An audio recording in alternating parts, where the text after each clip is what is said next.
You guys, welcome back to another video. In this video, we're going to be talking about one of the top things that I learned about when I became successful. But this is the thing that a lot of people don't talk about.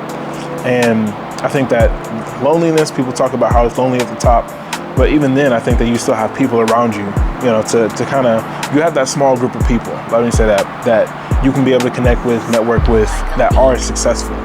That's how people get put in those big rooms or the important rooms that people have to make big decisions on. But what a lot of people don't end up talking about is the identity shift that you almost have to go through when you go through that process.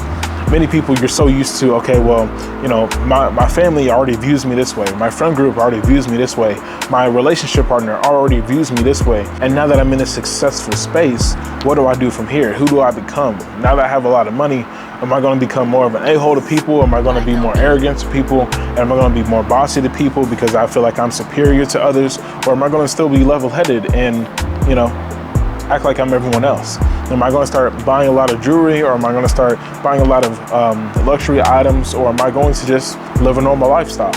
I think a lot of people go through this identity shift that we don't really talk about.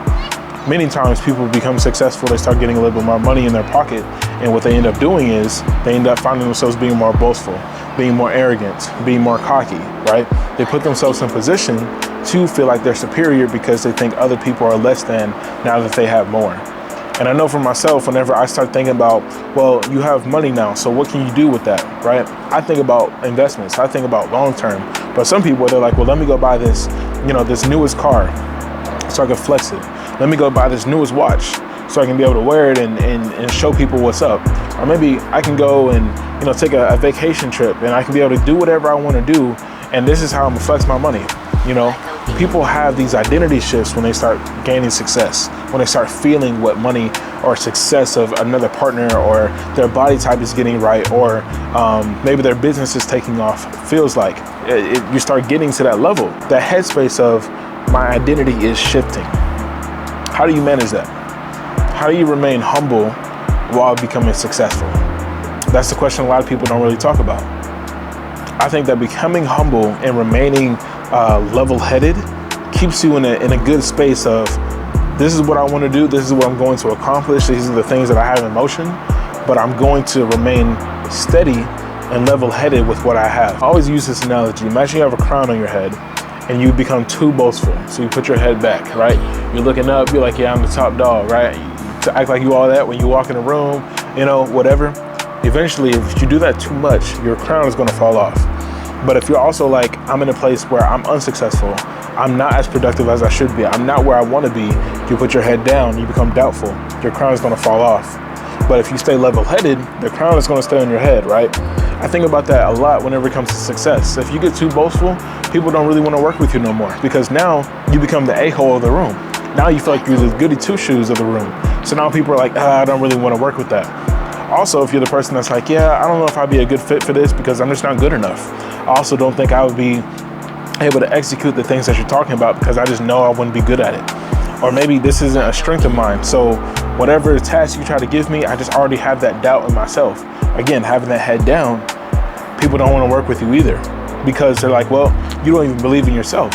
You don't even believe that what I'm trying to give you, this opportunity I'm trying to give to you, that you can even do. But if you stay level-headed and you look forward, right? You're steady focused on what the goal is, what the task is.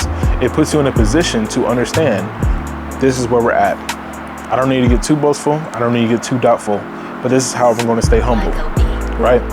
Putting yourself in that position is what keeps you humble. You don't need to start buying all these luxury items just to flash. You don't need to start posting a whole bunch of things just so you can start becoming flashy. For my profession, I'm a Forex trader, I'm a day trader. People love results. I will say this too, because people love results, it makes it easier to be like, let me go buy this and that. The other thing that people understand is when you have results, it brings more customers, it brings more value, it brings more opportunity that people already understand. So I understand the concept, why people buy the luxury things or why people end up doing, certain habits and certain tricks to be able to accommodate, to bring in more marketing or whatever the case is. But sometimes it can backfire on you. And if you don't put yourself in a winning position, you can still lose. You know what I'm saying? So going back to what I was saying, the only reason that I do it every now and then is because people love to see results whenever you're looking at a day trader. They're like, man, I thought day trading was a scam. You could really make X amount of dollars from the market in this amount of time. You know, people love results. So for me, I just enjoy putting people in a position to say like, look, this is possible, right? This is what you can do. Basically to give people hope of like what they can be capable of, you know? So I think it depends on the motives that you have behind it. But again, that comes down to identity.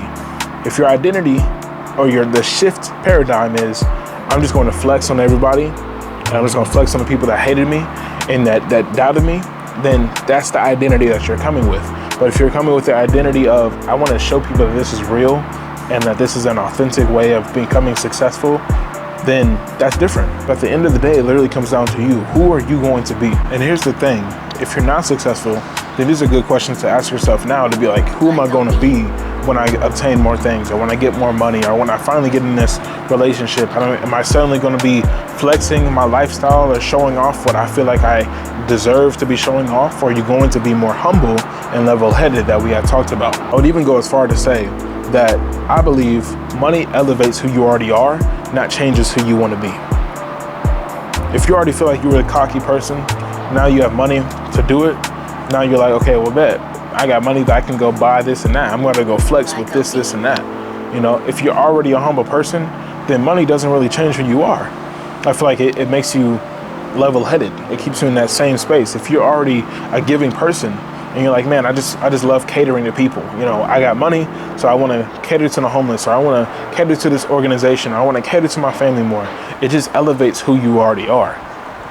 So when you find yourself becoming more successful and doing things that you know that's kind of just out of the regular, who does that make you? And that's one of the things a lot of people don't think about or talk about.